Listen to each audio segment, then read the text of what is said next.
Hi, welcome back on Do It Yourself channel. Today I'm going to show you how to add accessibility or setting accessibility in your Oppo A16. To do this operation, go to the settings, scroll down and search for the add-in total settings here.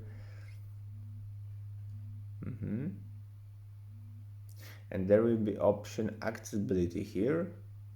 And as you see, we have plenty of options here. We can talk back to your phone, select to speak, describe image, text to speech, magnification, color correction, color accessibility mode, high contrast text, remove animation, color inversion, mono audio if you don't want to hear the stereo, caption preference, accessibility menu, touch hold delay, time to take action, vibration, haptic strange if you want to choose some other, large mouse pointer, and click when the pointer stops. Shortcut from the lock screen, you can make a shortcut for all this accessibility for your own preference. And that's it.